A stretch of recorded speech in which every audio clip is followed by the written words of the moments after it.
No nono vídeo da série, intitulado Respostas às Críticas, refutando outras interpretações sobre Gênesis 6, abordaremos algumas das objeções e interpretações alternativas à visão de que Gênesis 6 descreve uma corrupção genética causada pela união entre anjos caídos e mulheres humanas, resultando nos Néfilim. Essa interpretação, apesar de ser sustentada por uma tradição antiga e amplamente aceita entre os primeiros intérpretes da Bíblia, tem sido contestada ao longo da história, tanto por teólogos quanto por estudiosos modernos. Nosso objetivo neste vídeo será examinar as principais críticas a essa visão, comparando-as com as escrituras, a tradição judaica e cristã primitiva, além de outras fontes relevantes.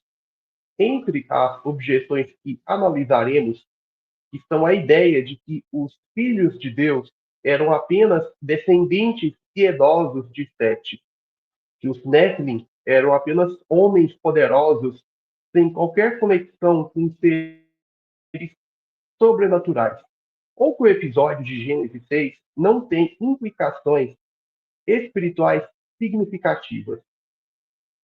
Ao longo deste estudo, procuraremos demonstrar que a interpretação que considera os filhos de Deus como anjos caídos não apenas possui forte respaldo bíblico, mas também se encaixa melhor no contexto mais amplo da narrativa bíblica sobre a guerra espiritual entre o reino de Deus e as forças do mal.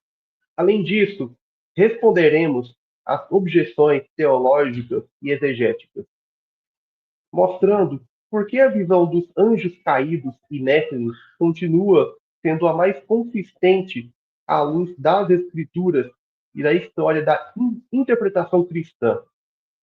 Com isso, reforçamos a importância de uma leitura coerente e fiel das Escrituras, levando em consideração o contexto bíblico e histórico, para evitar que interpretações reducionistas ou naturalistas distorçam a verdade da palavra de Deus.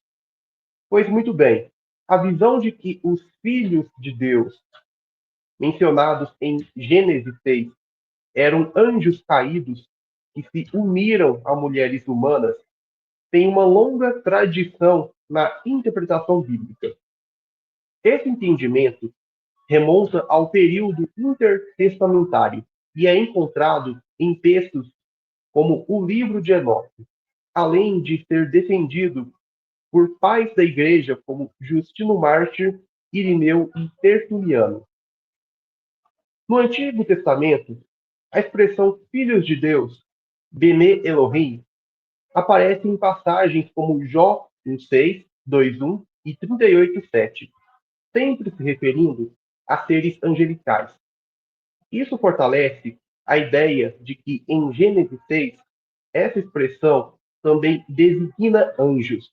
Além disso, Judas 6 e 2 Pedro 2, 4 a 6 fazem referência a anjos que abandonaram sua posição original e foram aprisionados por Deus por causa de sua transgressão, o que se encaixa na interpretação de que esses anjos pecaram ao interagir com a humanidade de maneira ilícita. Essa visão também explica a origem dos Néfilim, descritos como varões de renome e poderosos na antiguidade, reforçando que havia algo de anormal em sua existência. Esses gigantes não eram apenas humanos excepcionais, mas híbridos resultantes da corrupção genética provocada pela rebelião angelical. Uma das objeções mais comuns à interpretação tradicional é a ideia de que os filhos de Deus eram descendentes da linhagem piedosa de Sete, enquanto as filhas dos homens seriam descendentes de Caim. Esse argumento foi popularizado por teólogos posteriores, especialmente no período medieval, para afastar a ideia de envolvimento angelical. No entanto, essa visão apresenta vários problemas. Primeiro, o texto de Gênesis 6 não menciona nada sobre os descendentes de Sete ou Caim, mas sim faz uma distinção entre filhos de Deus e filhas dos homens. Se a intenção do texto fosse referir-se a uma separação entre justos e ímpios, deveríamos esperar uma linguagem mais clara nesse sentido.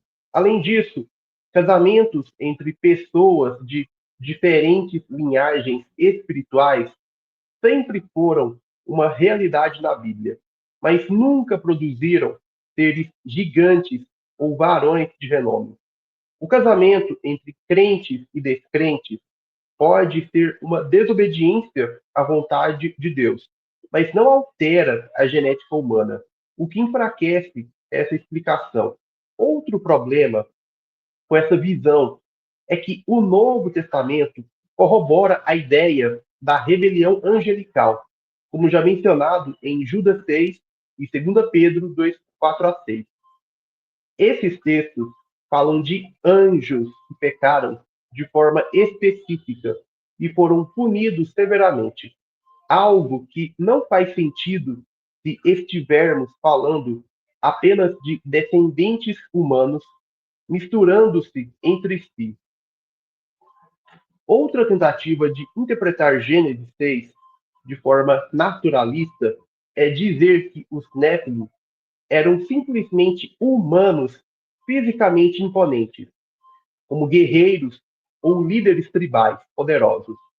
Alguns argumentam que a palavra Nephilim, traduzida muitas vezes como gigantes, poderia significar apenas caídos ou homens temíveis.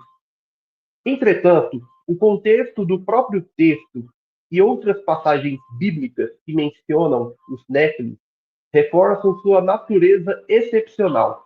Em Números 13, 33, quando os espiões de Israel relatam ter visto os descendentes de Anak, eles os comparam diretamente aos Néfilim, diante do dilúvio, sugerindo que eram de estatura e força sobre-humanas.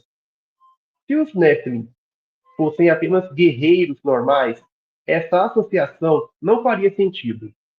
Além disso, as tradições antigas, tanto judaicas quanto cristãs, sempre entenderam os Nephilim como híbridos resultantes da união entre anjos e humanos, e não apenas como homens comuns de grande porte. Com a influência do pensamento racionalista e crítico da Bíblia, alguns estudiosos modernos tentaram descartar completamente a historicidade de Gênesis 6, tratando como uma alegoria ou um mito inspirado em lendas pagãs. Segundo essa visão, a passagem seria apenas uma tentativa dos hebreus de explicar a maldade humana com base em histórias míticas de seres sobrenaturais. O problema, contudo, dessa abordagem é que ela desconsidera a autoridade das Escrituras e trata a Bíblia da mesma forma que os textos mitológicos pagãos, ignorando sua inspiração divina e seu testemunho consistente sobre eventos históricos. Além disso, o próprio Senhor Jesus e os apóstolos trataram Gênesis como história literal, não como mito ou alegoria. A tentativa de reduzir Gênesis 6 a um relato simbólico também enfraquece a seriedade do julgamento de Deus no dilúvio. Se os eventos descritos fossem apenas mitos, por que Deus teria enviado um juízo tão catastrófico? O próprio contexto do dilúvio, como resposta direta à corrupção da humanidade e da criação, aponta para a realidade literal dos acontecimentos descritos. Diante dessas considerações, a visão de que os filhos de Deus eram anjos caídos e os Néfilim eram seus descendentes híbridos continua sendo a explicação mais consistente e fiel ao texto bíblico, à tradição judaico-cristã e ao testemunho do Novo Testamento. Um dos principais problemas da abordagem naturalista que rejeita a leitura sobrenatural de Gênesis 6 é o desrespeito ao testemunho unificado das Escrituras. Se os filhos de Deus fossem apenas descendentes piedosos de Sete e os Néfilim fossem meros homens poderosos, por que tanto o Antigo quanto o Novo Testamento fazem referência a uma rebelião angelical conectada a essa época? Ora, o livro de Judas menciona anjos que não guardaram seu estado original, mas abandonaram o seu domicílio. Judas 6, capítulo 6 de Judas, sendo aprisionados por causa de sua transgressão. Da mesma forma, 2 Pedro 2, 4 a 5, fala de anjos que pecaram e foram lançados no Tártaro, associando esse evento ao período anterior ao dilúvio. Esses textos estão ecoando as tradições judaicas encontradas no livro de Enoque, que detalha a queda dos anjos e sua relação com os Néfilim.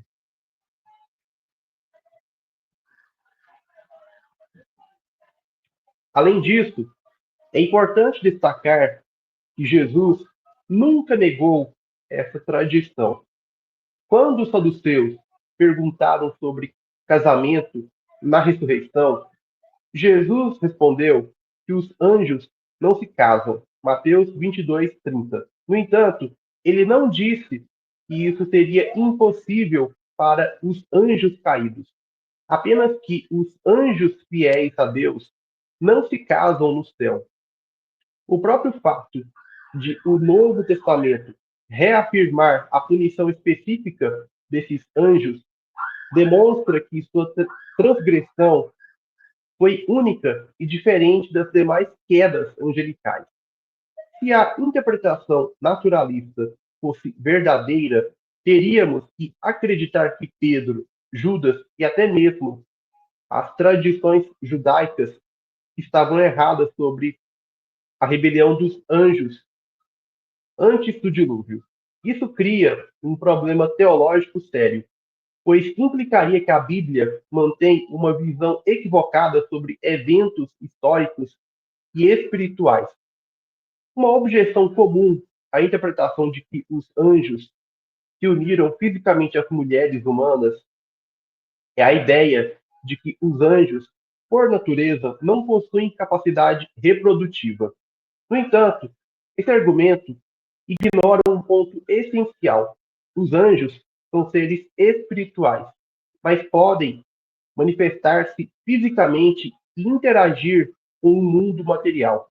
Na Bíblia, vemos diversas ocasiões em que os anjos aparecem com forma humana e capacidades físicas reais. Por exemplo, os anjos que visitaram Abraão em Gênesis 18 comeram e beberam com ele.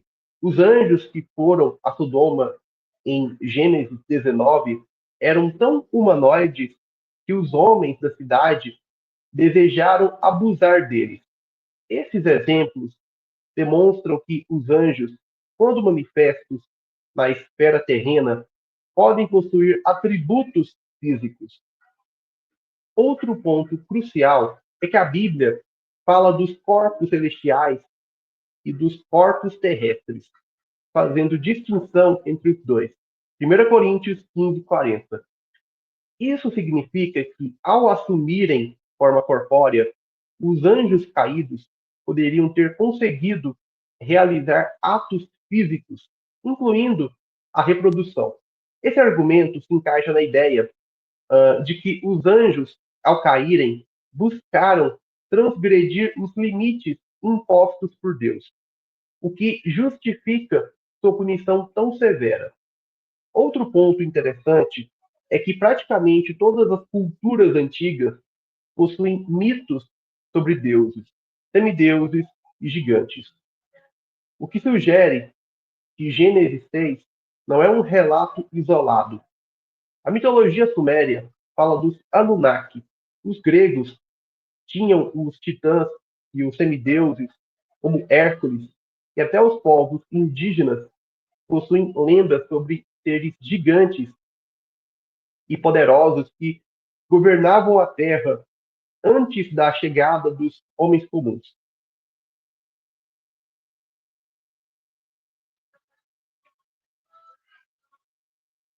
Essas tradições certamente são distorções do evento real descrito na Bíblia. Os povos antigos não tinham uma teologia sistemática, mas preservaram relatos orais e escritos sobre figuras híbridas e divinas interagindo com os humanos. O fato de essas histórias estarem espalhadas por diversas culturas é uma forte evidência de que algo extraordinário realmente aconteceu. Além disso, muitas dessas culturas associam os gigantes e semideuses a práticas de magia, sacrifícios e adoração demoníaca. Isso é relevante porque, no contexto bíblico, os Nephilim eram seres perversos e violentos, que corrompiam a humanidade e estavam associados à destruição moral do mundo pré-diluviano. A rejeição da visão tradicional sobre Gênesis 6 enfraquece a conexão entre o relato do dilúvio e a corrupção total da humanidade. Se os filhos de Deus fossem apenas humanos comuns, por que Deus teria julgado o mundo de maneira tão severa? O próprio texto diz que a maldade do homem se multiplicara sobre a terra, Gênesis 6:5, e que toda a carne havia corrompido o seu caminho, Gênesis 6:12, indicando que algo além do pecado moral comum estava acontecendo. Uma objeção comum à visão de que os Néfilim eram híbridos angelicais é o fato de que eles reaparecem após o dilúvio, conforme mencionado em Números 13:33, onde os espias enviados a Canaã relatam ter visto os filhos de Anak, descendentes dos Néfilim. Se Deus enviou o dilúvio para exterminar essa corrupção, como explicar esse retorno? Existem algumas possibilidades dentro da visão sobrenatural. Alguns sugerem que um novo evento de queda angelical pode ter ocorrido repetindo a transgressão ou corrupção de Gênesis 6 após o dilúvio, gerando novos híbridos. No entanto, essa hipótese enfrenta dificuldades, pois Judas 6 e 2 Pedro 2:4 indicam que os anjos que cometeram esse pecado foram presos, o que tornaria improvável uma nova ocorrência. Outra possibilidade é que traços genéticos dos Néfilim tenham sido preservados através das linhagens humanas. O texto de Gênesis 6:9 descreve Noé como perfeito em suas gerações, o que claramente indica que sua descendência não estava contaminada. No entanto, suas noras podem ter carregado alguma herança genética, permitindo que essa característica ressurgisse em gerações futuras. Há ainda a hipótese de que o termo Nephilim tenha sido usado de forma simbólica pelos espias para descrever inimigos poderosos, sem necessariamente afirmar que eram os mesmos seres híbridos de antes do dilúvio. No entanto, a menção específica aos filhos de Anak Anak e a ênfase na sua estatura sugere que esses povos realmente possuíam características físicas distintas.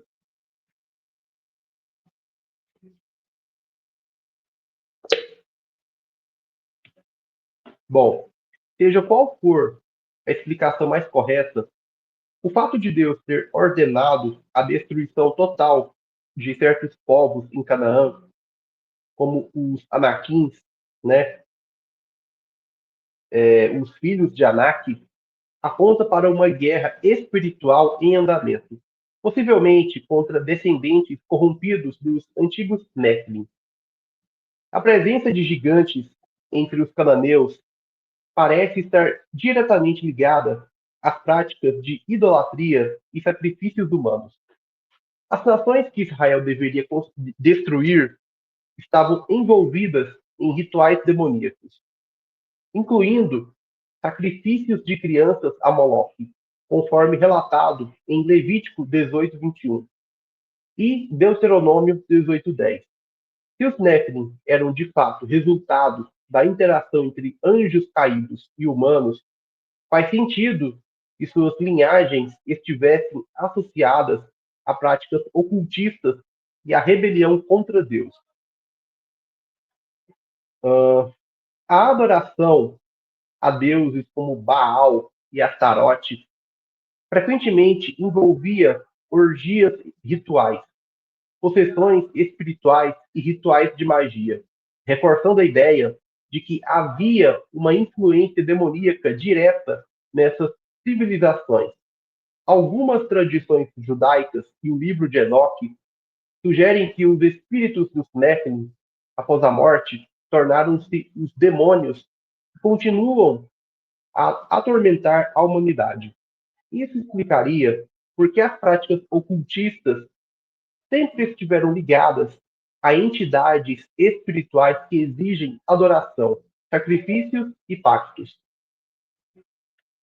A motivação dos anjos caídos para corromper a humanidade claramente está relacionada ao plano satânico de impedir o cumprimento da promessa messiânica. Em Gênesis 3:15, Deus declara que a descendência da mulher esmagaria a cabeça da serpente. Se os anjos caídos conseguissem corromper geneticamente a humanidade, isso poderia inviabilizar o nascimento de um redentor puro e verdadeiramente humano. Dessa forma, o dilúvio pode ser visto como um ato de preservação da linhagem messiânica, assegurando que a promessa de Deus se cumprisse. Essa batalha espiritual se desenrola ao longo da história bíblica, com Satanás tentando impedir o plano de Deus, seja através da opressão de Israel, a tentação de Cristo ou da perseguição contra a igreja. O padrão que emerge ao longo das Escrituras é o mesmo. Satanás tenta corromper, desviar e destruir, enquanto Deus protege, restaura e redime. A narrativa de Gênesis 6 e a questão dos Nephilim não são meramente um relato do passado, mas um tema que reverbera ao longo da história bíblica e do cenário espiritual atual. A idolatria, o ocultismo e as corrupções morais e espirituais da humanidade frequentemente carregam a marca da influência demoníaca e do desejo de ultrapassar os limites estabelecidos por Deus. A guerra espiritual não terminou e a luta entre a luz e as trevas continua. A igreja precisa estar ciente da natureza dessa batalha e do chamado para permanecer firme na verdade de Deus.